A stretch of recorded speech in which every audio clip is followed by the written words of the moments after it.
It shows that Chelsea want to sign the Borussia Dortmund striker Erling Haaland. There have been informal talks between the two clubs, and in those informal talks, Chelsea made an initial proposal, and that proposal was to Dortmund almost like saying, what would you say if we were to offer you this? And the offer that was made in those proposals was along the lines of money, of which we don't know how much money, plus one of two players, and those two players being the striker Tammy Abraham and the forward Callum Hudson-Odoi. From those informal talks, it's thought that Borussia Dortmund would reject an offer if that was to become an official offer on those grounds of money plus one of those players. So nothing official, but clearly Chelsea are starting to make that move towards testing the resolve of Borussia Dortmund with regard to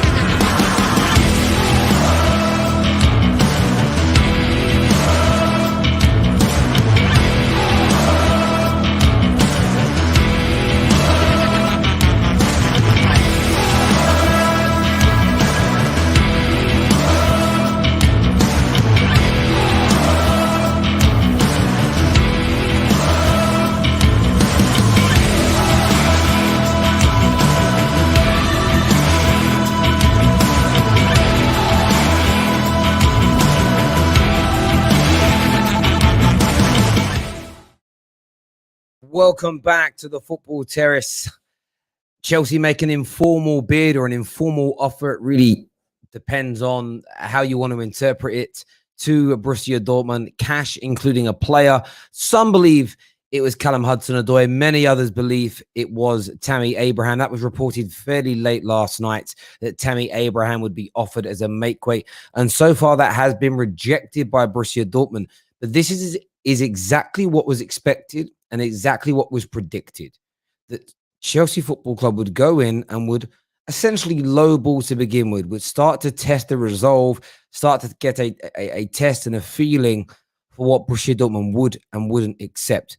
There has been a very, I would say, negative tweet that has been put out earlier on today. When I say negative, kind of very much playing down Haaland to Chelsea from Simon Stone. If Chelsea fans are not aware of Simon Stone, every time he's negative about a Man United deal, we tend to get excited that the opposite is going to happen. It tends to be his way. He has said categorically that Dortmund won't sell. But the vast majority of credible journalists in the UK and coming from the continent have all suggested that if the right offer was made, a fee in the region of £150 million, Borussia Dortmund wouldn't stand in the way. Now, of course, the sensible thing for Chelsea to do is initiate these conversations by making an informal offer and saying, well, how about 80 million plus a Tammy Abraham? How about 80 million and a Callum Hudson-Odoi? This is very, very sensible. Very, very sensible indeed. There is no doubt about it whatsoever. Now, a comments here from Fabrizio Romano is interesting because somebody here says, Fabrizio said Chelsea made no offer. Please read what Fabrizio Romano said. Fabrizio Romano said Dortmund have not received an official offer yet for Haaland. Be very, very mindful here. The reason that informal bids happen and informal conversations happen is so the buying club can say, we didn't bid. Because officially, no official bid has been made. So Chelsea can't be rejected if they don't make an official bid. But they are sounding in things informally. This is just how it's done. So what I would say to your comment here is Fabrizio Romano didn't say no offer. He said no official bid has been made. And those two things are fundamentally different from one another. It's a little bit like, oh, personal terms haven't been agreed, but they definitely wouldn't be a problem. It's testament to the same thing. Clubs don't at the moment like personal terms being agreed as a phrase that comes out, because if the deal goes through, it can be twisted into they were rejected. They just say they're not going to be a problem, kind of plays it down. I think it's, for me, in my opinion, on this deal this afternoon and today, I think Chelsea have made an inquiry or an informal approach. We always predicted that that was going to be the case. Expect more of these to come between now and the closing of the window. Chelsea want him. Roman wants him. Haaland would be interested in coming to Chelsea. I wouldn't be deterred by this. I wouldn't think, oh, no, we've been rejected. Our bid's been rejected. This isn't the only offer you're going to make. I wouldn't listen with respect to Simon Stone right here. Dortmund will crack if the right level of offer comes in. And also, don't be played by the PR that all of our football clubs put out. Don't be played by our PR. I'll give you an example. Man United are very soon going to make their first official bid for Rafael Varane. That first official bid will be the one that either gets accepted or is very close to being accepted. Clubs don't mind making an offer where there's a few, like this summer with Sancho, we made an offer and there was a few little bits to tidy up before it was accepted. Clubs are happy to do that. But nowadays, big clubs do not make offers unless they think they're going to be accepted. Generally, they get the personal terms sorted first, then make the offer second. That way, there's no rejection at any point. You don't want egg in your face like Tottenham had the other day. But if I'm a Chelsea fan right now, this for me would be a positive because you're starting to test the water. You're starting to test what would and wouldn't be acceptable to them in reality, as opposed to just talking to intermediaries. There's a comment here said, but Sky Sports Germany suggested that the bid has been turned down. Again, semantics. Something Dean said this morning on the channel, which I think fans have just got to learn to accept, is that how one nation interprets information to another can be different in terms of the language used around transfers. So you saw last night Tancredi Palmari say that Arsenal have made a bid 40 million euros for Locatelli. Now, some people, that may have been done informally. Some people interpret that as a bid still. I'm one of them people. I think whether you do it informally or not, you're trying to sign the player. So there's not, I think it's I understand why clubs do it from a PR point of view. I understand why certain journalists now will always try and protect every club they're talking about because they want to keep getting information, right? They want to build good bridges with those clubs. All the clubs want to look good in their transfer transactions. But when you make an inquiry, when you make an informal offer, you're still trying to sign the player. This offer was always likely to be turned down by Bayern Munich, whether informal or official, whatever language you want to use. But this was always the start. Nearly all clubs lowball to begin with. The time, sometimes when you hear things like, oh, we just got the deal done really, really quickly. That can happen if Man United phone up at Ajax and say, we want Dortmund. Oh, we want Donny. How much do you want for him? Man United are sitting there thinking anything under 40 million pounds, we just say yes. Yeah, we want 38 mil. Oh, great. Then you don't need to lowball to a degree. But when it comes to these big mammoth offers, clubs nearly always go in lower than they expect. In fact, they nearly always go in lower than they expect, even on the bigger deals. There's no doubt about it at all. A lot of you are talking about the news as well. Yes, there was some news this afternoon, I think, from Matt Law, that Arsenal were interested in Tammy Abraham. But remember when it comes to Arsenal, that Arsenal have been looking for a striker for a while. Something, again, Dean Jones spoke about today. I'm sure you've all watched the Done Deal show. If not, go to the homepage and get that checked out. Arsenal have been looking at a striker for a while. First, I've heard of Tammy Abraham being on that list, but fair enough. Dominic Calvert-Lewin is someone that's there as well. It's unlikely that Arsenal are going to sign a striker who would demand the wages that a Tammy Abraham or a Calvert-Lewin would demand to join Arsenal Football Club. Very unlikely that's going to happen without the sale of Lacazette. Lacazette is difficult to sell also because he's on such big money. So I'm not denouncing or playing down the link for the player. The likelihood of it happening at the moment, I wouldn't start to get excited until Lacazette finds a new club to go and play his football in, if we're being completely and utterly honest. We're going to open up the lines very, very soon for you to come on and have your say, but make sure that like button has been smashed today. Chelsea fans, don't be deterred. Don't be worried. Don't be frustrated. Don't be concerned at this moment in time. You're still well in for him. This isn't your first and final bid or informal offer or inquiry. There we go. I think we should definitely create a football terrace community language for transfers that we all just agree on. Like, what's the right phrase that we use? But there we go. Let's do some of your live comments that are coming through. Man like Lincoln, original. If I was to put the hierarchy of my mods, Lincoln's there at the top, my guy. He says, let's go let's get this to 500 likes. That would be amazing. Comment here says, Chelsea offered 100 million for Haaland and a swap deal, including Tammy Abraham and Adoy. So that isn't what Sky Sports claimed. There are numerous articles out there. It sounds like it was cash. No one knows how much cash was offered, plus one of the two players. Maybe they offered the cash and either of those players. I very much doubt it was cash plus both of them. That has been turned down. Either way, though, whatever the offer, that has been turned down at this time. It gives Chelsea something to go away and work on, to look at and think about as they move forward. In other news, I think we are going to take your calls on that very, very soon indeed. We've got some super chats coming through. Remember, we're going to be doing a 200K party this evening on the Football Terrace to celebrate getting to 200K, going through transfers and everything else. We'll also be doing the prize draw to reveal the winner of the football shirt for June. Any super chats over £5, $5, whatever the equivalent, $5 is, your name can go into the prize draw for July to get your name into that hat as well. We do have our first super chat of the day that says, as more and more Chelsea fans join the Football Terrace, you cater for our news stories. Eventually, Terry becomes a full-blown Chelsea fan and drops Man United. I can assure you, my friend, that will never come to fruition. But I want to grow the channel. I want to grow fan bases. We want to be a place that people can come to and talk freely. And I think we do that very, very well. Terry, with your chest, do you think Haaland will come to Chelsea? If Roman submits a £150 million bid, a structure of £150 million, and it's accepted by Dortmund, Haaland would sign for Chelsea. Haaland would play for Chelsea. Personal terms are at pre-agreement stage. They are going to be no problem.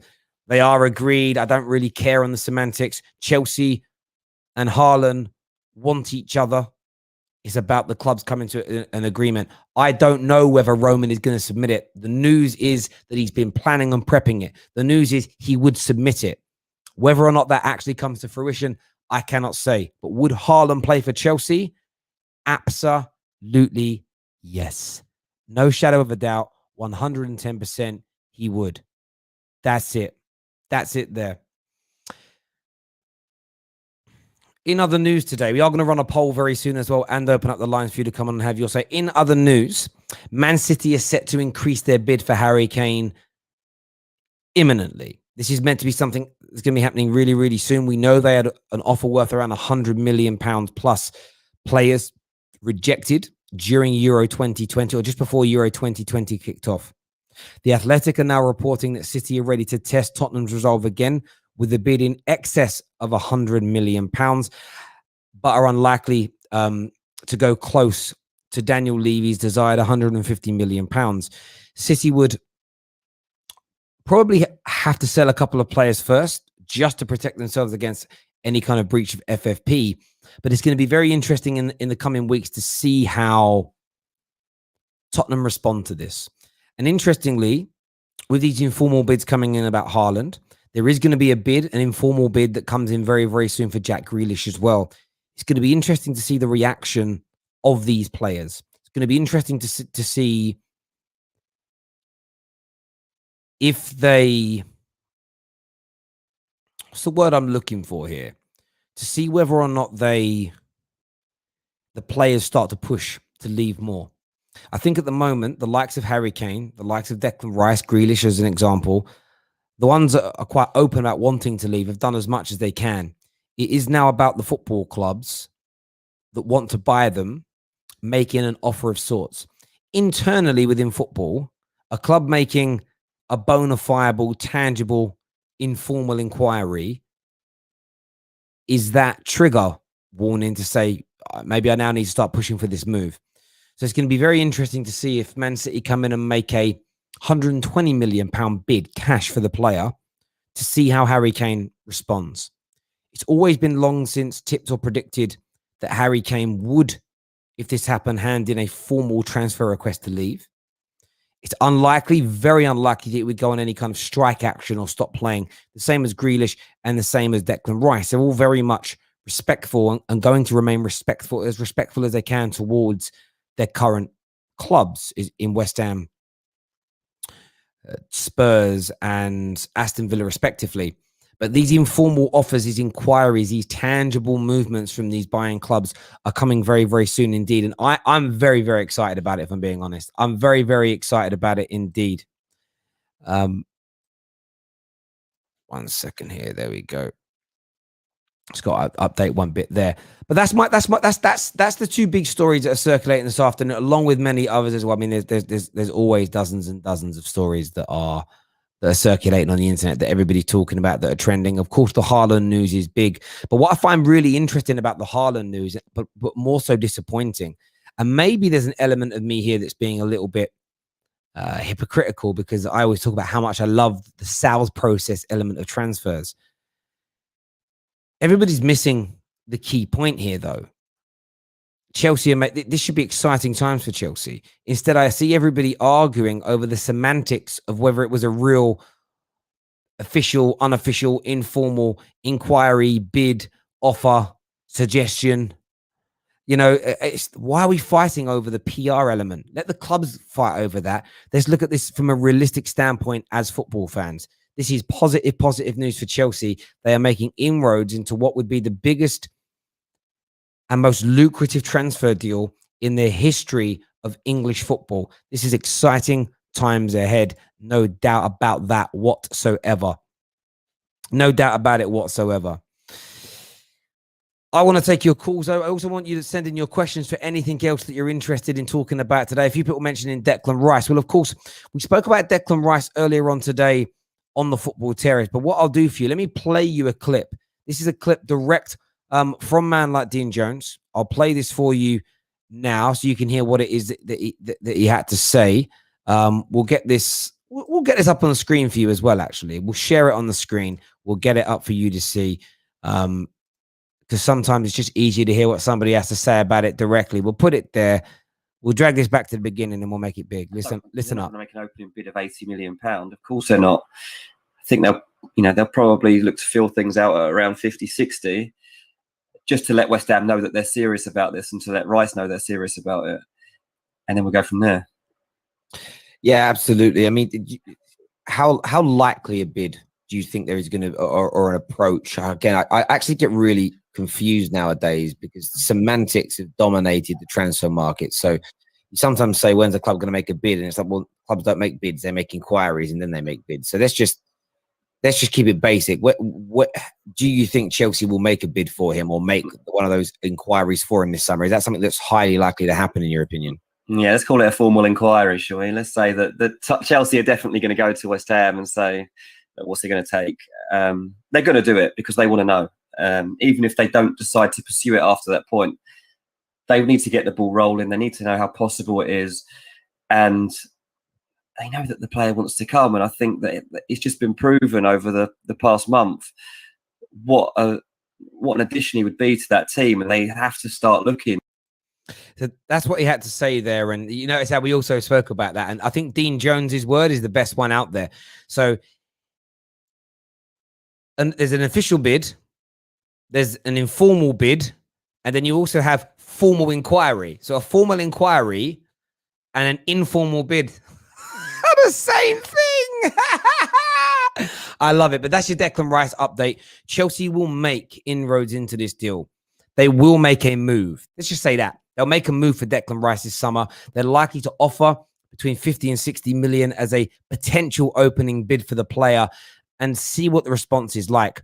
Chelsea know that Declan Rice wants to come to Chelsea. They know this without a shadow of a doubt, 110%.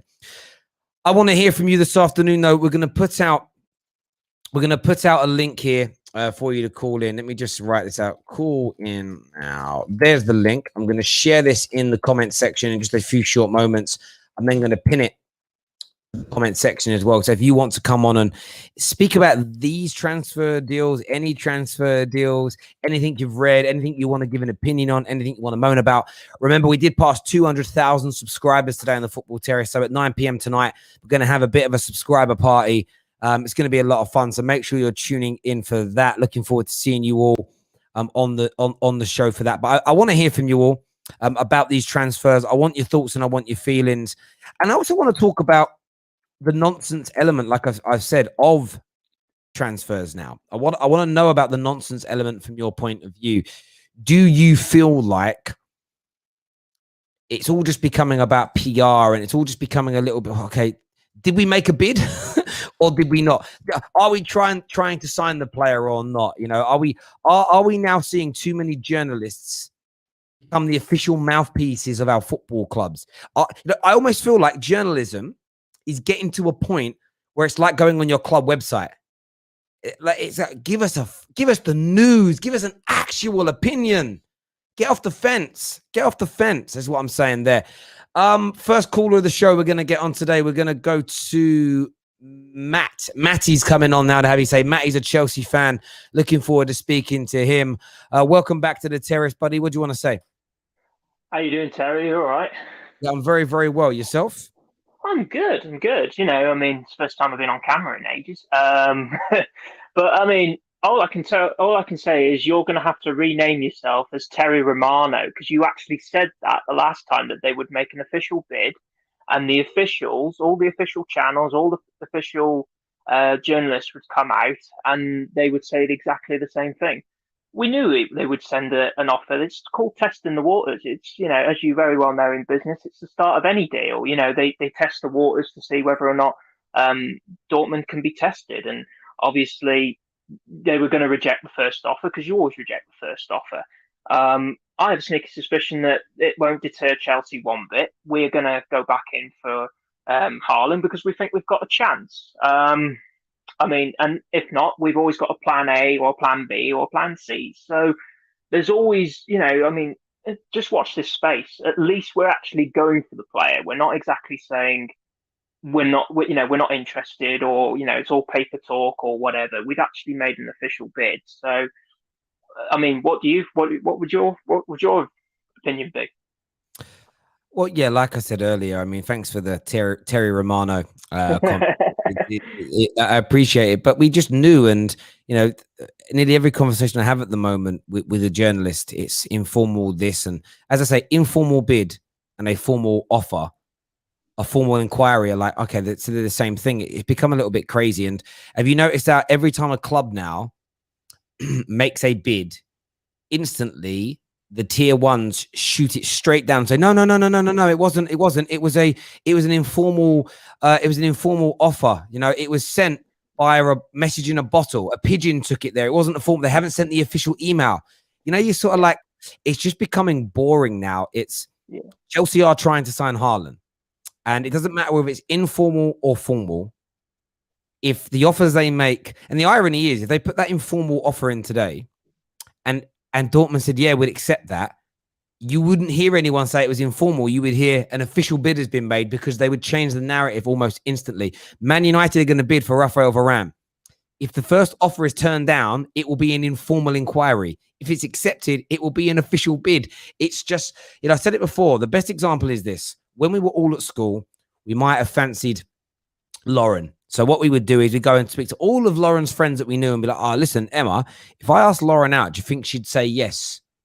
And when you've got enough yeses or enough of it, oh, mate, she talks about you the whole time. She's got your initials. She's got LH, loves TF on her hand. She definitely say yes. Then you ask her out because you know you're not going to be rejected. How often did you see one of your boys just randomly walk up to a girl and ask her out? You don't. You do all the informal stuff first to make sure you're to be as sure as possible that you're not going to be rejected. Why? Because you don't want the banter and what comes with it. From a football club point of view, it's PR. So football fans, I think, have got to stop not so much protecting their club, but let's just talk about what things are in reality. Chelsea today made a move to sign Haaland. It hasn't been accepted, but you will go back again. Like, you don't have to be right first. This isn't your driving test where you get like Browning points for passing first time and you get laughed at if it takes you 10 attempts. Chelsea should start low and build themselves up, because if they can pick him up for, say, 100 million cash, but also a player they're looking to offload anyway, that's better than spending 150 million pound in cash. So listen, I would be very excited right now if I was a Chelsea fan. Yeah, absolutely. I mean, I think, to be honest with you, I mean, it's all about watching this space. And Marina and Roman don't want to be made to look like a mug. So they're gonna do what's best for the club. They're gonna do what's best for business. So I mean, the other alternative really is that they make a bid for him in the summer. They agree all the terms with him, and then they'll just say, "I'll tell you what, we'll loan you out. We'll loan you back to Dortmund." that could be a possibility. That could be a huge possibility because in it you avoid all the traffic when the clause goes up. I mean, again, these are all things that could be discussed and could be negotiated and could be. If you'd have said to a Liverpool fan before it was announced, "Oh, you're going to sign Keita this summer, but he won't join for a year," you'd have been laughed at. Nah, Liverpool wouldn't do that. Who knows what's going to happen here? They're making the inroads. I'd be encouraged by that. Listen, Matty, great call, top man. Speak to you again soon, mate. Thank you very much indeed. We're going to get Jake on next. Then we're going to get Lamin on. Leafs backstage. Loads of people waiting to get on. We've got a super chat first. This is from Paul that says they're just teasing us. They won't sell him. They're just trying to waste our time until the season starts. I think it's a waste of time now, is what Paul Ross believes. Does anybody else? Do you know what, Paul? You've inspired the big question. You've inspired the big question for the Football Terrace community right now. And this is what I'm going to type. Are Chelsea wasting their time chasing Haaland? That's it. That's the question. Are Chelsea wasting their time chasing Haaland? That's the big question we're going to pose this afternoon that we're putting out. Now, the poll's there. Phone up and give us your thoughts and feelings. Get your super chats in, but smash that like button right now, people. Next on the show, man like Jake is here with me again. What you saying, buddy? How you doing, Terry? All right, mate? Yeah, not too bad, man. Not too bad. What's your take on that, first of all? Do you think Chelsea are wasting their time this summer trying to sign Erling Haaland? Oh, listen, Chelsea, as much as people like, well, it might be a bit of bias, but Chelsea are an incredibly well-run club, especially when it comes to transfers. They haven't been in the past. They have let a couple of things slide in the past, but Marina knows what she's doing. And I do not think we'd be putting this much hard work in if there wasn't a little bit of something from Dortmund that makes them think, hang on a minute, there's something that we can potentially work around here. It's like when Jan and Fabrizio were on the call yesterday on Twitch. Jan and they both said that personal terms hadn't been agreed. Chelsea will not be going in for Haaland so hard if they didn't think that Haaland would come to Chelsea. It just makes no sense. You're probably right with the informal bids and things like that. It's literally just talk. You just literally summed it up perfectly when you were on about like chatting up to a bird's mates and saying, "What does she think of me?" It's spot on. Literally, that is exactly how it goes. You know what's funny? I did hear what Jan said. I think it's just clever talk. Yeah, and Fabrizio has said on a number of occasions that personal terms wouldn't be a problem. So that's just it. They're fine. They're not an issue, because look what happened to Tottenham just the other day. They got a bid accepted for a player who then just went, "I don't even want to talk." Imagine how stupid. Let me ask Chelsea fans this question while we're talking. And now Tottenham looks stupid. Yeah, exactly. Do Chelsea fans think that Roman and their club and their board are that stupid to spend weeks working on the deal just to get a bid accepted for Haaland to go, "Why would I want to join you?" Makes no sense. Unless you are Tottenham, but you can expect it from Tottenham. We're not a serious club. Exactly. Tottenham and Chelsea are not the same thing in any conversation, in my opinion. So I just find it mad, really, that people think these things. In terms of like players being offered, do you think that that's something that they could be tempted into, or do you believe this is going to have to be a cash-only deal? First off, on Chelsea's point of view, I think any rumours of Callum Hudson-Odoi being involved in that deal way off the mark, if I'm being completely honest. I can't see it personally. Tammy Abraham, definitely. It makes a lot of sense for both clubs. Tammy wants to go. Chelsea want Tammy to go. Dortmund need a new striker. And listen, if Tammy goes to Dortmund, they'll probably turn him into a £90 million striker. Do you know what I mean? That's just what Dortmund do. But it depends on whether what Dortmund put the price of Tammy Abraham at, and what they see his value at. Swap deals never really work anyway. You don't really hear that many swap deals going through, because like clubs want to balance their books and make it look money wise. So whether a price comes in and then they buy Tammy as well, it's all semantics really. But yeah, Cho, I don't think there's any chance, but Tammy possibly. Yeah, listen, I happen to agree with you. I don't think Hudson-Odoi will be part of it at this point, but Tammy, mainly because I don't know if Hudson-Odoi would agree to leave. Forget Chelsea wanting him to go. Yeah. He's just signed this new deal on £180,000 a week. I mean, he'd be pretty silly to go. Now, that's the difficult bit here. It's actually convincing Hudson-Odoi to leave the Premier League and go somewhere else. I think he wants to stay and fight. Tammy, listen, Tammy, right now, the biggest two options for Tammy are West Ham and Villa. I understand that Arsenal have come in, but Arsenal are a very difficult one. I'm surprised this bit hasn't been reported on for Tammy, that Arsenal cannot sign a striker until they get rid of either Lacazette or Aubameyang. They simply, from a wage structure point of view, anyone they bring in to be their new lead number 9 is going to be on big money. And by the way, Tammy's going to cost them over 120 grand a week. Like, Tammy isn't going to go to Arsenal without them paying him big money, right? Yeah. So the biggest two options right now for Tammy are West Ham and Villa. There's no way he's turning down those, like Dortmund, for one of those. Like, there's no way he's picking them over Champions League football, top football. quality football. He's surrounded by players that are of a good quality, and when as a young player like Tammy, I know he's not the youngest of players, but he's still relatively young. And when you look at Dortmund's track record of improving players, in his head he'll be thinking, "Yeah, this sounds like a good move for me personally." But whether Dortmund and Chelsea can work something out, that remains to be seen, doesn't it? Absolutely. Listen, Jake, great call, mate. Thanks for coming on and giving me your thoughts and feelings. Speak to you soon, top man. No worries. See you later. Thank you very much. Cheers, mate. Paul Ross here with another super chat says, we are a well-run club. Besides that, we waste a lot of time on deals for a long period of the season. But you don't need anything else though, Paul, my man. Like, you literally don't need anything else as a football club or as it stands. Like right now, you just don't need any kind of other deals. And then Paul's with another super chat says, but I hope we get him. And I'm sure you will get him if you bid that money, my friend. If you bid that money. But Chelsea are never going to go in with £150 million cash off the bat. It was never going to work in that way. Thank you very much to Solomon here for becoming an official member of the Football Terrace. Any of you can join up now to our membership program. The link is in the description below, but I will paste the link in the live comment section as well. You can join and be a member of the Terrace from as little as 99p per month. Do me a favor, though, nearly 1,500 people tuning into the Football Terrace with the only YouTube channel that gives you a chance every single day to phone up and talk about your club, talk about the news that's surrounding it. The link is pinned to our live comment section if you want to phone up and have your say. Let's get this past 500 likes while we're live on the air. Next caller on the show is going to be Man Like Lamin. Lamin is here with me. What you saying, mate?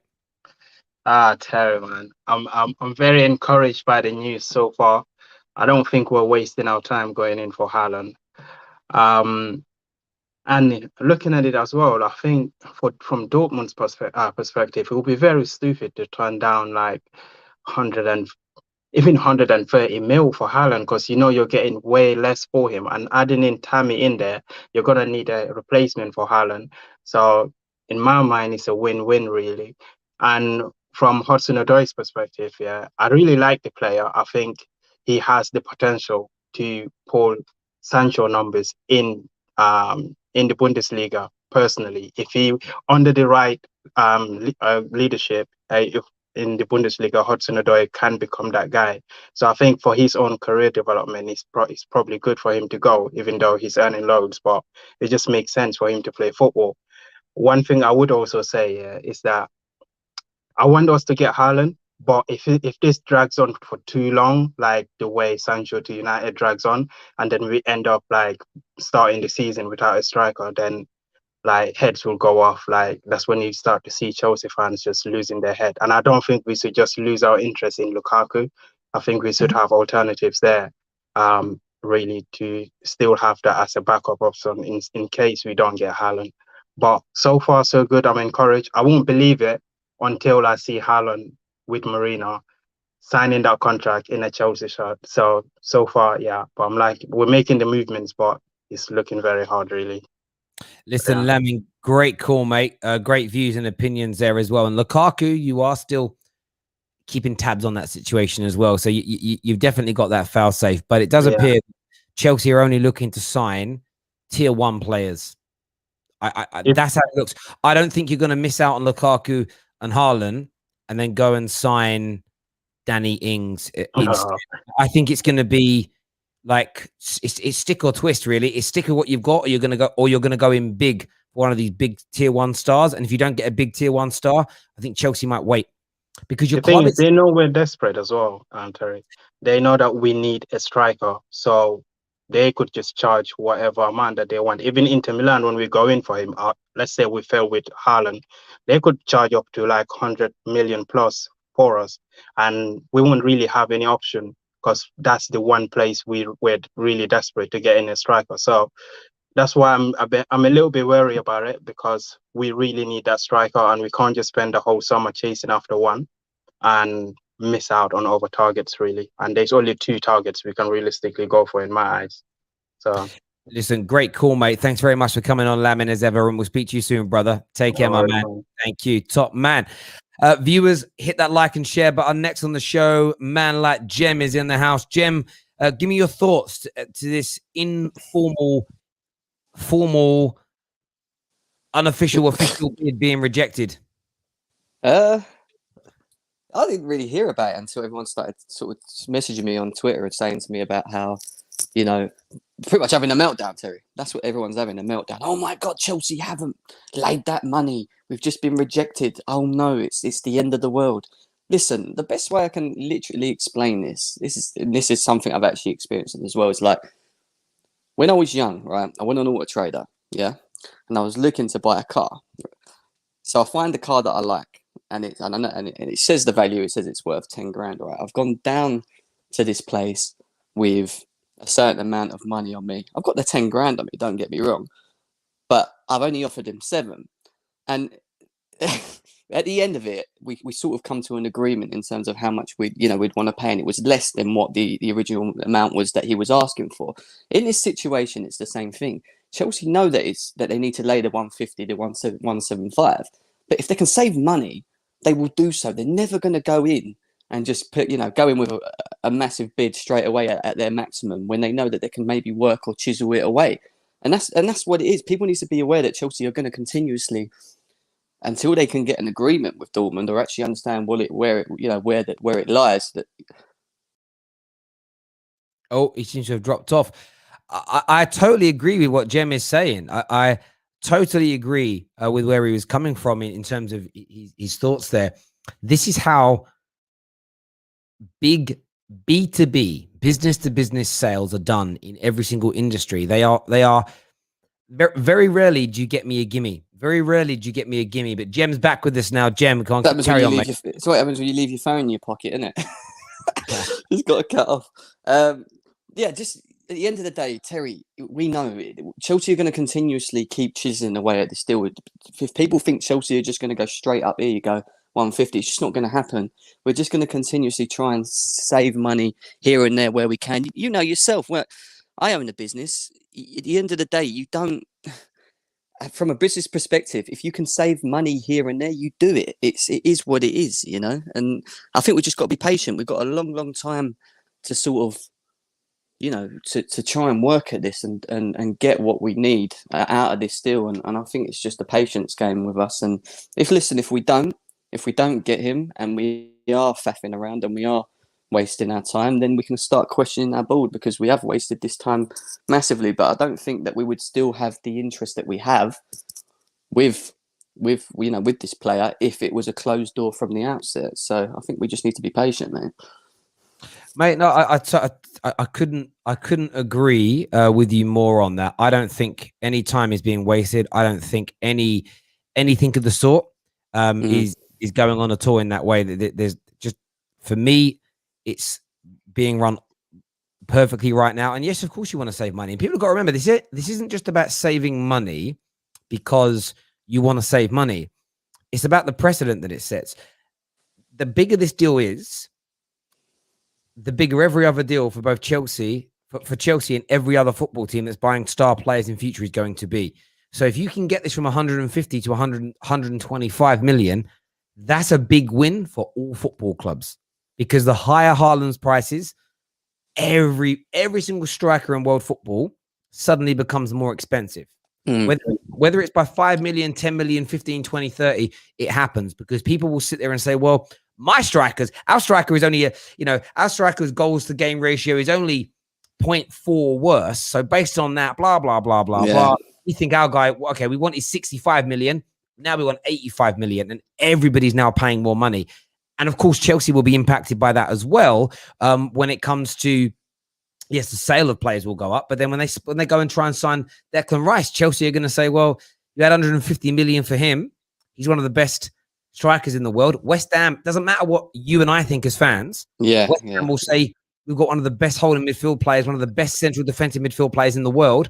We think his value is 100% over 85 million quid now. And that makes that deal more expensive. So if you save 25 million on Haaland, you might save 15 million, 20 million on Declan Rice. Suddenly you've saved nearly 50 million pounds. That's enough to increase the wages of 2 or 3 other stars whose noses might be put out of joint by Haaland arriving on being on so much money.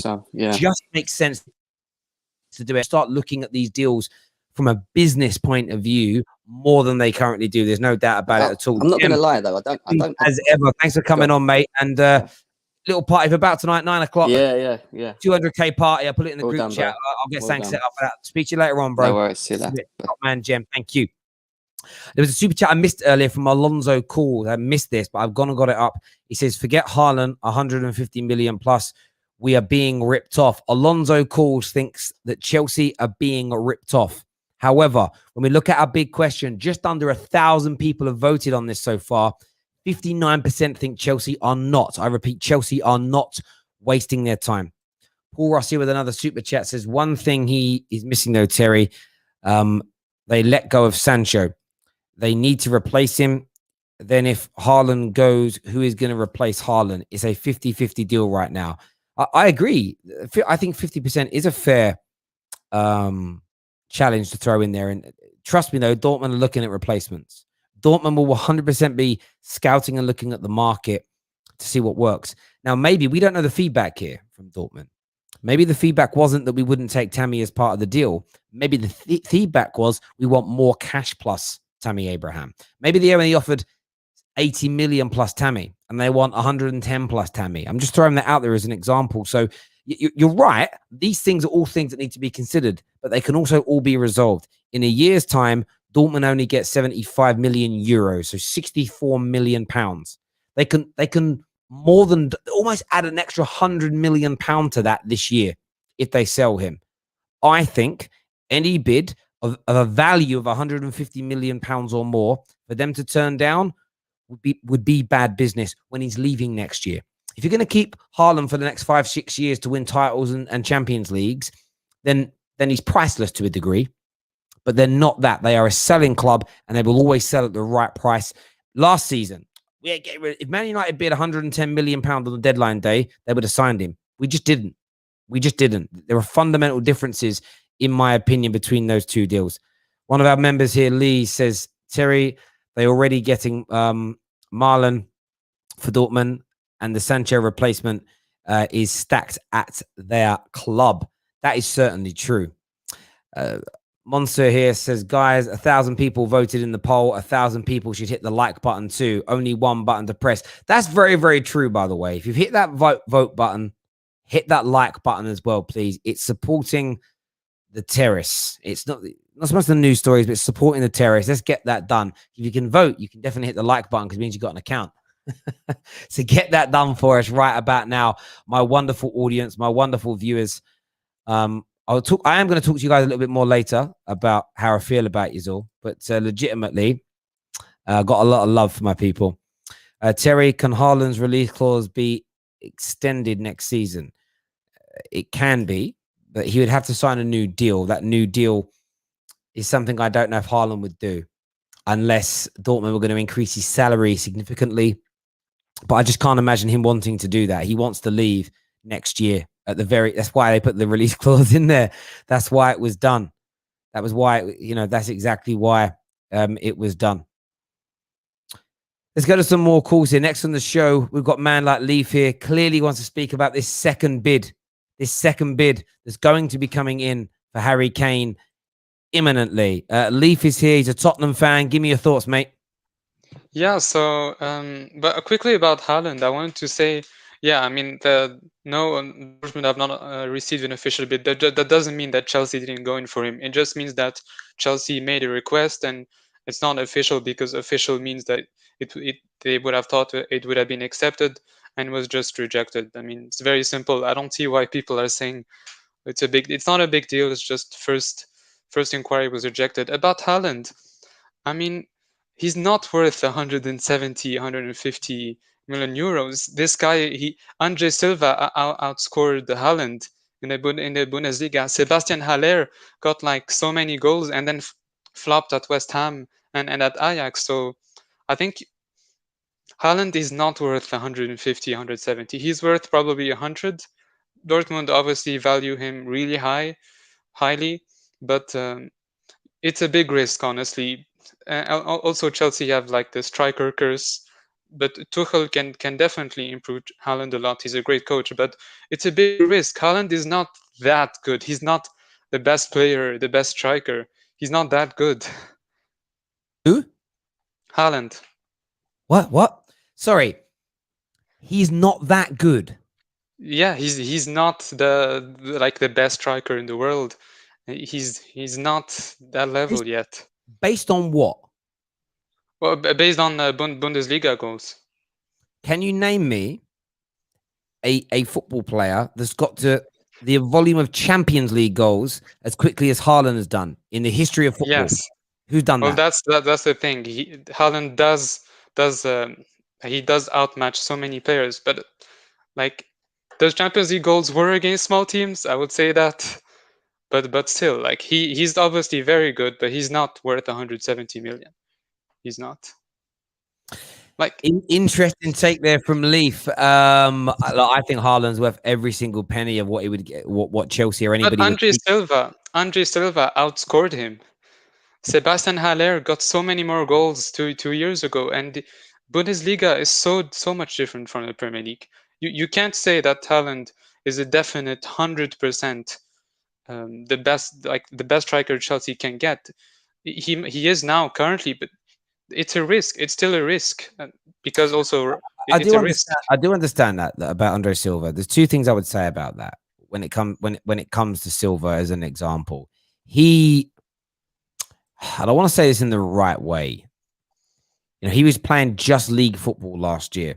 He wasn't having to balance the league, the cup, and Champions League at the same time. And he had a very good season. What stands out to me though is the level of team that were interested in trying to sign him.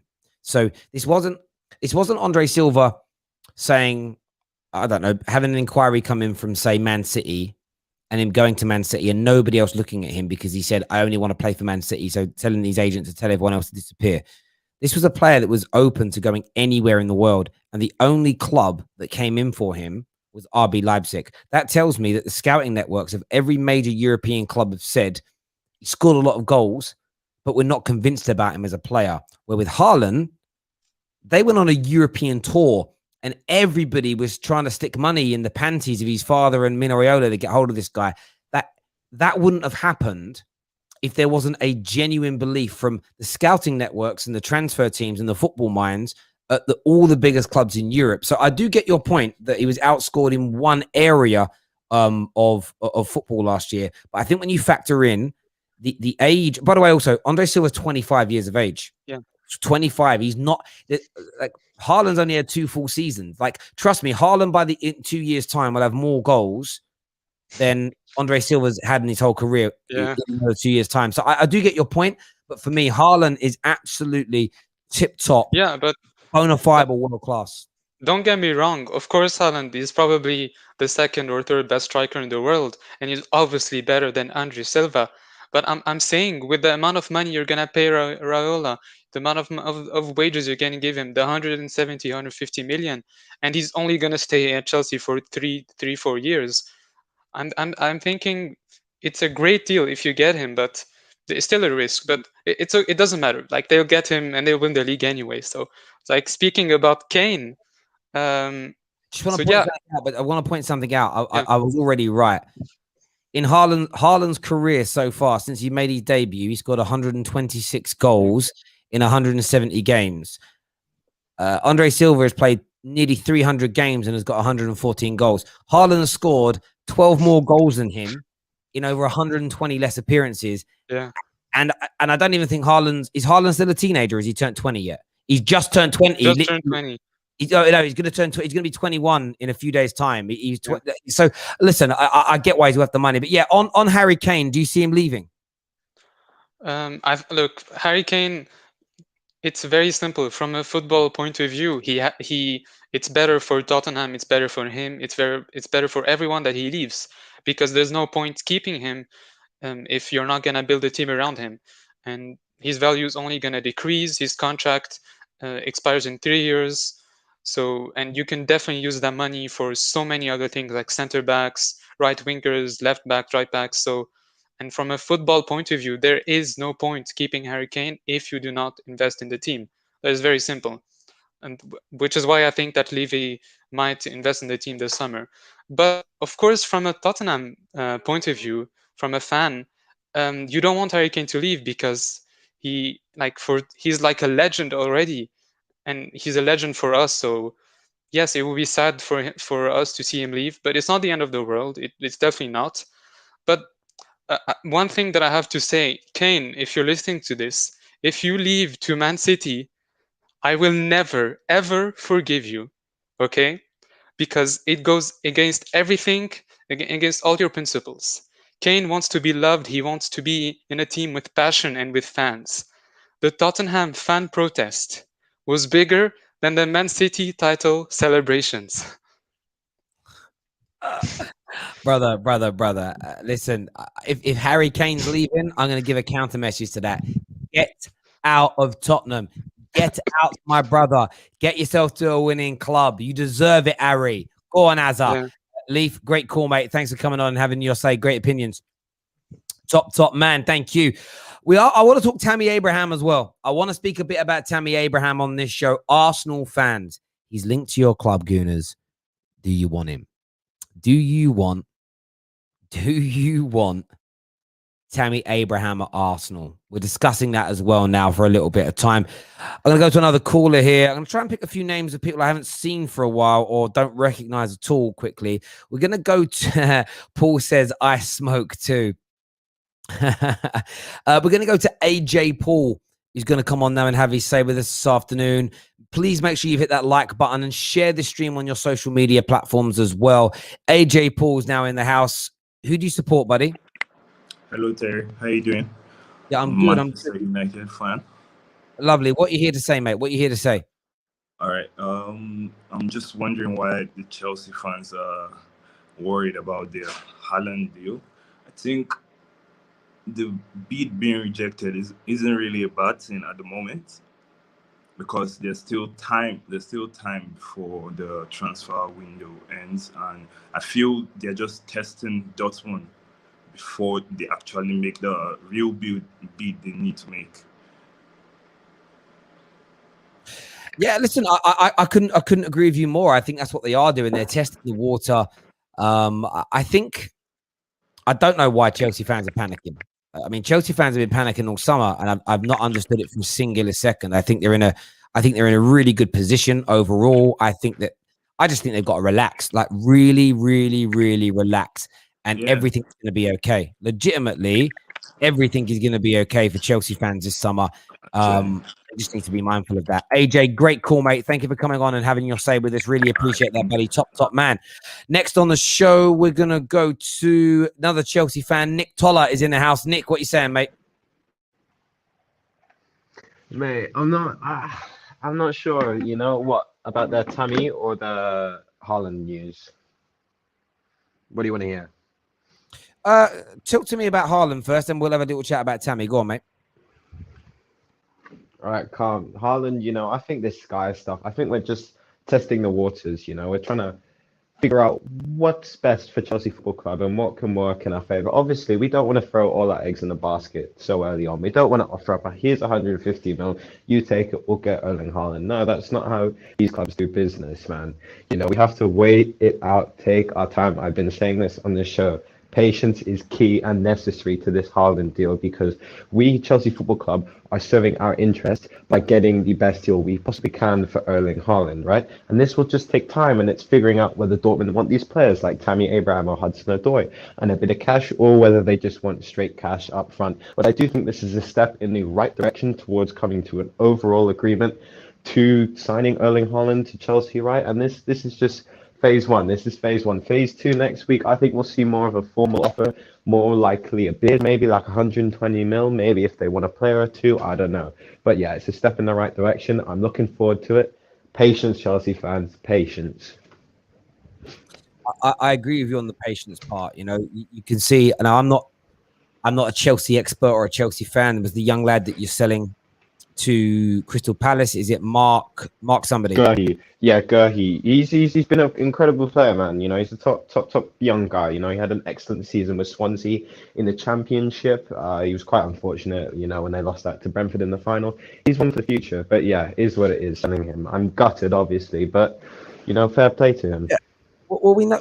Listen, a man like Monstar tweeted. Copied me in a tweet earlier, and he was right. I've said this a long time to Chelsea fans. You may have a lot of talent in your academy, but you have to be ready and elite, whether you're 17 or 37, to get into this Chelsea side.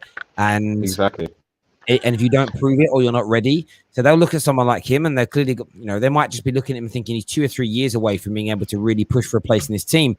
Chelsea don't give you that time, so it's we'll let you go. And every now and then, it goes wrong. A player, you know, you've got to look at the Declan Rice situation. It's they were devastated to let him go. Kevin De Bruyne, you know, Salah, all those players, Lukaku, you know, those guys. They weren't academy players. I think with an academy player, it's even more painful because the club has invested so much time and energy from a young age into these players. But it's just a case of, are they ready now? In terms of, are they ready? When I look at Reece James and I look at Mount, they've got better in the last 2 years, but from their first appearance, they were still good enough to help Chelsea Football Club win football matches. And I'm just stating that if any of these kids that you're selling, if they were, and there was a place in that team for them, they would be in the team. It's just they're not quite ready yet. And that's why Palace have come in for him. And you know, Barcelona are not offering him a starting place, or City are not offering him a starting place because he's not ready for that now. However, if you would have put Mason Mount or James in the market, all the top clubs would want them, and they'd be offering them first team football because they're good enough for it. In relation to Tammy Abraham, where do you see him going? Do you see him being part of this Dortmund deal, or do you think an Arsenal or a Villa or a West Ham is more up his street? Oh, I'm genuinely not sure. I'm not sure whether Dortmund necessarily want him. If they do, obviously he's going to be in the deal. Like that's a fact. Now I think Dortmund are linked with the striker. Am I right? I'm not sure who. I think it could be like Doku or someone like that. But anyway, it could be. But I do see him maybe coming to a club in England. You know, maybe in Arsenal. I wouldn't put it past him. You know, the kid has talent. There's no denying that. He just hasn't always, as we said, had the opportunity in game time to prove himself, you know, under Tuchel especially. He did that under Lampard, you know, in the first season. He proved himself, you know, he was a very serviceable and very good striker for that season. But I do think the next question on Abraham will be the valuation, right? Because he's an academy player. We'd probably most likely sell him to an English club. He's going to be taxed up to like 40 mil. I think that's what the club would want. Now, whether someone like an Arsenal or a Wolves or a West Ham, you know, someone like that would want to pull the trigger on Abraham for 40 mil is the next question. So, I mean, obviously I don't like to see him leave. You know, academy player, we've all got, you know, Chelsea fans a strong attachment to our academy players. But at the end of the day, is he necessarily good enough for the team when Haaland's coming in? You know, we still have Werner, we still have Havertz, these other players. It's just a bit different, so we need to sort that out and sort his future out. Do you know what? Yeah, he isn't. He isn't. I know that. You know, it's hard. It's hard for us fans to accept that. Year down. Yeah. I think you're going to see a massive improvement from him. I think that a bit like Lingard, what you'll see as a reaction, Nick, is this though. He might go to someone like West Ham and start banging in goals, and you'll get this reaction from some Chelsea fans that will say, "See, if we would have kept him, he'd be doing this for us." He's going to do well. But yeah, exactly. But we won't be complaining when Haaland bags in like 30, 40 goals a season. So, you know, it's deeper than that, is it? Football knowledge wise, Tammy Abraham will score lots of goals when he's playing against teams that are not set out low block against him every week. The reason why Tammy struggles is because most teams sit back very defensively, very shut up shop against Chelsea. So it means when you get your chances, a lot of them are not overtly clear cut. There are a lot of. That's why Harry Kane is one of the best strikers in the world. He scores a lot of goals. And his hold-up play is weak. Yeah, And Kane's hold-up play is excellent. He brings players into the team. Yeah, absolutely. That's an issue with Abraham, but I think it could work. But when you look at a lot of finishes from Harry Kane, he scores a lot of goals. Same as Lewandowski. They score a lot of goals at half chances because their finishing is so good, which is the same as Haaland. Lethal. Tammy isn't like that. He needs more time and he needs more space. Nick, great call, mate. Thank you very much for coming on and having your say. Really appreciate it, buddy. Top man. Thank you. Twisted Bubba here says, Terry, why does Kane deserve anything? He doesn't deserve it any more than any other player. I just think a player of his quality deserves some trophies in his cabinet, and I want the energy towards him being not world class because he doesn't want anything to go away, because I think his talent deserves it. In any walk of life, Twisted, when I see somebody with talent, tremendous talent, I want to see them become successful. Whether you design and make handbags, whether you're a painter, whether you're a broadcaster, whether you're a writer or a bricklayer, I don't care. If you've got talent at something and you're good at something, I would like to see you succeed, get your flowers and get your praise. You know, wanting other people to be successful and recognized for being good, it's one of the things I pride myself on the most. Like me as an individual, you know, I've seen Anita kill it right now in sort of the broadcasting scene. This fills me with nothing but happiness. When I see rival YouTube channels hit their 500,000, their 1 million subscribers, I smile, I message them and say, well done. I'm happy for them. I don't have bitterness towards people that do well. I encourage it. I want it, especially, sorry to the middle classes and upper classes, I especially want it for the working class people of this world. So, yeah, I deserving it is one thing. I can't believe this, guys. I've not seen him in a while. Man like B-Man is in the house. Long time no speak, my brother. How you doing? Can't hear you, good, though. man. It's been crazy down here. Sorry? Yeah, go for it. Go for it. Can you hear me now? Yeah. I mean, it's been crazy down here. There's political protests, looting. For like a week, we're stuck indoors, so it's been crazy. Oh, wow. So I wanna talk to you about the whole Haaland deal. If I was a Chelsea fan, I'll be a little bit worried because, for one, this reminds me a lot. Remember a few years ago when PSG bought Kylian Mbappe? Because remember, a lot of people in the know were saying, most clubs will be moving for him the following year. And then PSG came out of nowhere and bought him. Now, Mbappe is not committing to a new contract. And who has the money and who has the closest connection with Mino Raiola? Because let's remember that they just finished up the deal for Donnarumma to go to PSG. So Leonardo and Mino Raiola have a very close relationship. And you see also these rumors emerging about Pogba going to PSG possibly. So I wouldn't write off PSG because they could just pop up in the last minute and then they can give Dortmund the money and they can also give Haaland the kind of wages he's looking for. So Chelsea should stop dragging their own feet because they are not only the ones that are in the market for this type of guy. I hear you on that. I would say that the movements today are them trying to plow forward and trying to get this done. B-Man. Yeah. I'm not too sure if you can hear me, but your connection's a bit janky. But listen, keep yourself safe, mate. I know there's a lot going on over there at the minute, and we'll speak to you again soon. Top man. Thank you, B-Man.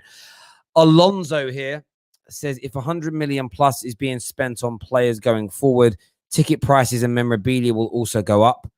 Well, it always does, my friend. I mean, when I was a kid, you could get a club shirt for £30. What are they now? Like 90 quid? Greed will take over our sport and we will pay for it. But people will literally pay for it though, mate. That's the issue here. Football fans control the market. If no one pays the prices drop. Same for every industry in the world. But people will pay it. You know, fathers and mothers will walk into the megastore on match day and buy them and their 2 kids 4 kits and drop £300 or £400, they're going to do it. You know, we go to a stadium and it's, you know, 15 quid for a small burger and a handful of chips and a Coke, and people pay it. So until fans stop paying the money, it's going to keep being as expensive. Like I hear your point. We control it. We control it. I've had a lot of people messaging me today saying, "Oh, you know, Glazer out's trending. The new kits are out. What are you saying?" Listen, if you're a Man United fan that buys kits, buys tickets, buys merchandise, subscribes to MUTV, downloads and uses their app, whatever it may be, all of those things mean you support the Glazers. Maybe not morally or ethically, but you support them financially. Now, that's your choice. I'm not judging you. I have no animosity towards you, but live your life and do what makes you happy as an individual. But if you give money to these badly run clubs, they continue. If we all give money as an industry to football, even though we're giving it through bated breath, but we're still giving it, nothing will change. We could change the prices of tickets in one summer by no one buying a ticket at all levels. But no one's going to do that. So until enough people are willing to stand up and make themselves be counted, I just can't deal with the moaning. I don't like virtue signaling, where I'm going to say this is a disgrace. I'm going to say it's ripping us off. I'm going to say it's terrible, but buy it anyway. That for me, I just don't have any time for it. I respect you. You're right to do that. I'm not judging you as a person, but I ain't listening anymore. Most causes, I just see hypocrisy from front to back in it. That's why I've switched off from nearly everything. I've switched off from nearly everything because I hear people, yeah, Glazer's got to go. Bro, you're in the fucking new tracksuit. Can't deal with it. Can't deal with it. Anyway, I'm digressing now. Bit of a recap for anyone that's new that's tuning in today. Chelsea Football Club have had a formal inquiry or an informal bid for Haaland turned down. Cash plus one of either Tammy Abraham or Callum Hudson-Odoi was pushed in as an offer. That has been turned down at this point from Dortmund. It is likely Chelsea are coming back for more. In other news, Man City are lining up their second bid that will be in excess of £100 million for Harry Kane this summer. We're taking calls on that. Plus, Tammy Abraham is being linked with a move to Arsenal this summer. We want your thoughts and your feelings on that. Smash that like and share button. James is a gooner, and he's on with us next. James, welcome back to the terrace. What are you here to say, mate? Yeah, man. Thank you for having me on. Hope you're doing well. I want to discuss Tammy Abraham a little bit. For me, he's not a bad player. I just don't think he's what Arsenal should be looking at, especially in the striking department. Like, for me, I don't see Tammy as any better than Lacazette. And if we're going to sell Lacazette, we're going to buy a striker that currently, I'm not saying he won't become better than Lacazette, but currently I don't see him as better than Lacazette. So why would we sell Lacazette for 25 million, 30 million, and then buy Tammy for 40 million? For me, it doesn't make sense. I think he can become a great player, but from where we're at right now, Arsenal need to upgrade, not buy on the same level. And for me, we should be looking at other options. What those options are, I don't know. I was excited by the links of Andre Silva, but he's gone to, I think it's Leipzig. So he's no longer an option. Obviously, we were looking at Isaac as well. He was a striker that excited me because of his potential and his ability, but we're limited on what we can go for. And for me, I don't want Tammy, and it's going to be the same old story with Arsenal. Arsenal buy Chelsea's. I'm not going to call Tammy a reject. He's not on the same level as a Louise, a Willian, a Petr Cech, right? But Arsenal, when we buy from Chelsea, we always buy players that are surplus to requirements and not, okay, we're going to go and buy a Kai Havertz. That's not going to happen. And I don't want to deal with that banter on social media again of us buying Tammy. If he flops, then it's like all over again. So for me, it's just a no-go. I have to be honest. I agree with you. I feel that Tammy, I said earlier that I think Tammy's a talented striker, but I think he needs more room in behind. Okay. For all the abuse people want to give Arsenal, people still shut up shop against you. People don't open up and play expansive football, generally speaking, against the Gunners. So I see him suffering with the same problems that he's already got at Chelsea if he goes to Arsenal. But in fact, it could be worse because at the moment he's got less quality feeding him, right? So Yes, it's he almost does. a case of you've got as less room and you're surrounded by worse players. Yeah. It just feels like for both parties, it just feels like a toxic relationship in the making. Yeah, it's a lose-lose. Like he scored a reasonable amount of goals for Chelsea, right? But if you, as you said, if you're taking our creativity and comparing it to Chelsea's, it's like chalk and cheese. Chelsea's is on another level to ours right now. And if you're not like an elite goal scorer, as you said, like a Kane, like maybe a Cavani, for example, that if they get one chance, they're going to bury it, then you're not fit for our squad right now, I don't think. And yeah, I'd like to see him go to like a team that's lower in the Prem, like a West Ham, a Newcastle, a Palace, that kind of where he can like establish himself, and then maybe in 2 seasons, then we look at him. But right now, he's not the one for me.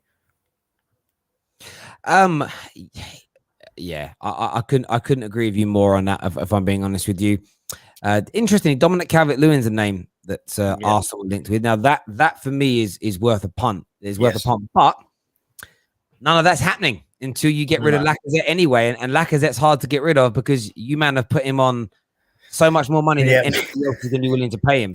So why would he want to leave? You know? No, he's not. It's like it's just a season upon season of poor mismanagement of our football club that's left us in a position where we're trying to sell mediocre players or slightly above average players that are just on inflated wages that they never deserve to be on. Lacazette, when we bought him, I think he justified those wages, but over the course of his Arsenal career, if you compare it to Leon, he shouldn't be on it because he's a completely different player to what he was in Ligue 1. But Dominic Calvert-Lewin's a different conversation. I think DCL has a lot more to offer in his game. He has good hold-up play. He's incredible in the air. He's not slow, and he's pretty good at shooting as well. He's a pretty good goal scorer. So for me, if we had to choose between 40 million on Tammy Abraham or 50 million on Dominic Calvert-Lewin, I'm going for Dominic Calvert-Lewin all day. And that is a striker that I would love to see at Arsenal because he's a good age as well. He's 24. But possibility of it happening, not likely. There, James, top man, great call. Thanks for coming on and having your say, mate. Really appreciate it. Top man. Next up, we've got Patrick, aka Huve back on the line with us now. How's it going, mate? It's good. How are you, Terry? Long time. Yeah, I'm very well. It's been good. Yeah, remind everyone who you support. United. You're a Man United fan. What are you here to speak about today? Couple things. First, I am extremely proud of Southgate and England. I know last time I called in, I was actually making fun of Tottenham being linked to him because I didn't want him anywhere near the England squad anymore. And I'm so proud I was so wrong. And as that team gets older, looking 18 months in down the line, World Cup looks promising. You can't deny it. World Cup looks promising. But in terms of United, the thing that I really wanted to call in about was Rafael Varane. If United get Varane, I think it is a more impactful signing than Jadon Sancho this year. Reason being, we've been working on Jadon Sancho for 2 or 3 years. That was already kind of down the line. But with the way that United have started to change and the way that we've acted this summer, I think it's undeniable that you can actually see the improvements behind the scenes. We've kept our ear on the ground for every other major, center back that we've been looking for. We've still been focusing on Rafael Varane without, falling into this whole, trap of, it's just a major, pay increase for, Real Madrid. And realistically, in the Premier League, there is a massive arms race for top strikers this year. You look at Chelsea, you look at City, United were originally started to be linked with some of these top strikers. And to solve one of our biggest weaknesses at the back actually, in a way, helps our striking force because now these major strikers that are coming in, while they will still absolutely be effective, it helps our back end. But yeah, I think that getting Rafael Varane in proves that we've changed. And that to me is the biggest joy. Well, I think, listen, I think from a footballing standpoint, I think he will be, if and when confirmed, a gargantuan signing. There's no doubt. What's really interesting is that he was never a target of Man United. He wasn't. It's one of those players that's on everybody's wish list, but no one's chasing him because it was just deemed impossible to get him away from Real Madrid. He was untouchable. A lot like a peak Ronaldo or a peak Messi at Barcelona. Just what's the point of trying? And of course, when all the noises first started coming out that he wanted to leave Real Madrid and wanted to try the Premier League, a number of Premier League clubs, including Chelsea, started to talk to his people. Man United did, and there was almost this reaction of, he says he wants to come, but no one really believes him. United kept on talking, but carried on working on other deals. And that's where the change comes in for me, because we didn't just panic and throw away other opportunities and go too far down the garden path with Varan just for him to sign elsewhere. There is still the possibility that he comes back from holiday and says, actually, I am going to stay at Real Madrid. It's there. But United is still working on other deals. Part of the reason why the likes of Jules Koundé have turned down talking to Tottenham, because there's all these centre-backs at the minute kind of waiting for the Varane situation to settle so that other deals can fall into place. So I think it's a brilliant signing on the field, but I also think that it's a tremendous piece of behavior and process off the field from Manchester United. And I very rarely have said that in the last 8 or 9 years about the football club, the way we've acted with quite a lot of speed, but without going too quickly where we end up looking stupid and lose respect in the transfer market. And that for me is the most important bit. And the hope is in the space of the next 4 to 5 days, he's going to return from holiday. But one thing that's really encouraging right now is that so many highly credible local Madrid-based journalists and outlets and radio shows are saying he's going. And that's the bit that stands out the most to me. Accounts that we've never heard of. And do you know what? We're probably never really going to hear of them again, because they're not. There was one guy that shared a tweet yesterday. I was like going through his social media accounts, and the guy's got like 150,000 followers, and he works for a network, like a news agent, a kind of a Madrid-based radio station with like 400,000 followers on Twitter. They've released in the last couple of years about 4 or 5 big updates on transfers. They're not like they're not tweeting about every transfer in Europe at the same time. Where they're aggregating here. They just talk about things they know about from a local standpoint, and that really makes me confident that do you get it? It isn't like they're just trying to monetize on every rumor that's going on. It's like they speak on specific stories. So it certainly feels different too, because when we get all the, if we go and look back at like the Sergio Ramos, oh, hey, I'm wanting to leave, I'm going to go to United. It was only like one journalist that would leak it, right? But this, it's all across the board. It's everywhere. It's all over continental Europe, especially in Madrid, and it's leaking back into England too, in the England press. That no, this is actually serious. He's not playing games anymore. Like this is what's going to happen. Now, my only fear is that there's also rumors that he's willing to sit out the 1 year that's left and then come to United, next year, basically on the free, in which we would then pay more money, which is fine. That's how that works. But it's, I think we could be falling into a scenario like Cavani, where Cavani was pretty sure he wanted to leave, and then after playing at Old Trafford and being able to go down that road, is seeing, no, hey, I want to spend my final year here. So that's the only kind of concern that I would have on the back end if that does happen. Yeah, do you know what I would say? Sorry to jump in. What I would say is this: him saying that he's willing to see out his contract is a good thing for Man United. He's essentially, for me, telling Real Madrid, if you don't work out a good deal with Man United and get this done, I'm still not going to sign, and you're going to lose me for free. Now, if Man United can get Varane for free next year, I wouldn't want us to sign another centre-back this summer. I'd rather wait a year, keep Eric Bailly as the cover, and then you still sign Rafael Varane at 29.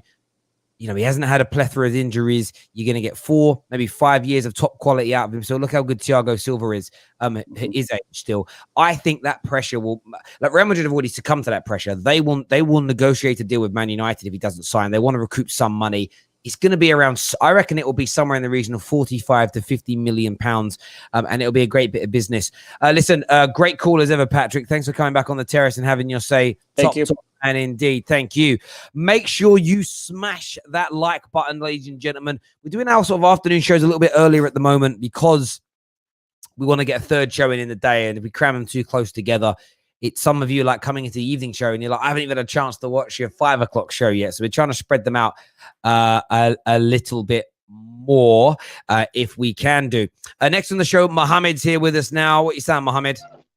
Hello, Terry. I just want to speak about the Haaland update. I think, yeah, that looks like it's possibly Haaland's possibly going to Chelsea, unfortunately, because it's a shame because I wanted Haaland, I wanted Dortmund to make sure he stays another season at least. So at least you get that excitement of all the other teams going after Haaland for next year. That would be interesting if that was to happen. And then. Yeah. I do get you on that. I mean, again, from Chelsea point of view, they're trying to stop that. Yeah. Yeah, and then the gentleman that came on earlier on about the Varane waiting like another year for his contract to expire. Wouldn't that be a bit risky from a United point of view? Because you could have like other clubs attract interest from him if that was the case, because like he's on a free and like any club could afford him. Yeah, I mean, have the money, of course. Yeah, look, Man United don't want that. Man United don't want it first and foremost. We want to have him in the club this season. Second, it's a second risk because other clubs could come in for him. At the same time, it's a risk for Real Madrid because they're going to get no money and they're going to have a disgruntled player. So the fact that it's a risk for both clubs tells you they'll come to an agreement. If we want to play 40, they want 60. Lo and behold, we're probably going to end up in the middle somewhere. It's how these things get done. Yeah. I think the final piece in this will be the reaction from, or the official word from Varan when he returns from his holiday. They were expecting to hear from him while he was away on holiday, but it's been almost complete and utter radio silence at this moment in time. Listen, my buddy, I appreciate you coming on and having your say as ever, mate. Top man, Mohammed. We'll speak to you again soon. Thank you very much indeed. Thank you. Let's take another look at this poll here. The poll currently says, look at that, 58% of you think that Chelsea are not wasting their time on this Haaland deal right about now. Let's do some of your comments here. Wouldn't fancy facing Varane and Maguire beasts? Honestly, I think it's the best centre-back partnership on paper in the Premier League if Varane comes in. Varane is absolutely world-class, Van Dijk level football player as a defender. No doubt about it. That's what people were telling me for the last 2 years. Now he's linked to Man United. I don't want to see that change. Harry Maguire is a lot better than he gets credit for. Let's see what Konate does. I have a feeling that Diaz and Stones won't be as good this year. Thiago Silva is amazing, but he's a year older. And I don't think Chelsea have another centre-back on paper that's as good as Maguire. So it'll be interesting to see in relation to that. That's weird. What someone just said in the comments there. I'm not reading that one out. Terry Varane deal would most likely be 45 million plus 5. Absolutely could be. Something like that would work. Performance-related bonuses. Imagine though, even 50 mil pounds. He's only what? How old is Ben White? Now, I'm not disrespecting Ben White here. I think Ben White is talented. Is Ben White, what, 21? Something like that? Or is he older than that? Let me just take a look here. How old is Ben White? Let me have a little look here. 20 what? He's 23. He's going to turn 24 very soon. So our guy's like, you have got 5 years. It's a bad example. 55 million for Ben White or 50 million for Varane. I think you're going to get 5 solid years out of Raphael Varane. And in those 5 years, you could do bits. It's a great piece of business because he's an 80 million pound player, in my opinion. He's an 80 million pound player. And he doesn't turn 29 until April. So he's only just turned 28. You know, you're going to get a lot of football out of him. When you look at one thing I haven't looked at when it comes to Raphael Varane is his injury record. Nobody has stated that he's very injury prone, but I've never actually looked at it to know. I mean, yeah, 2 injuries last season. He did miss 8 games last season, 1 with coronavirus, 1 with a leg injury. He has had a number of injuries, but they're very, very small. It's like torn muscle bundle, missed 1 game. I can't even pronounce that word. Muscle problems, 1 game. It's 1 or 2 games here or there. Only 1 injury. Yeah, I mean, it's not bad. I mean, you look at it there, it's sort of like, okay, tears in abductor muscle. Kept out for 4 games. That's a weird one.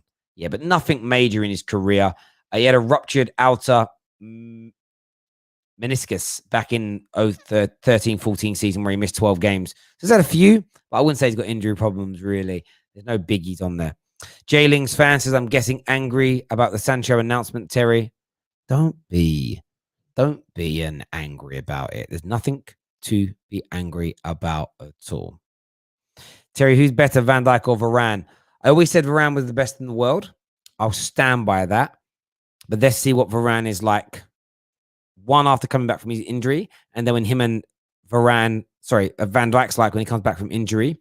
And let's see what the two of them are like when they're playing collectively next season. Hopefully both in the Prem.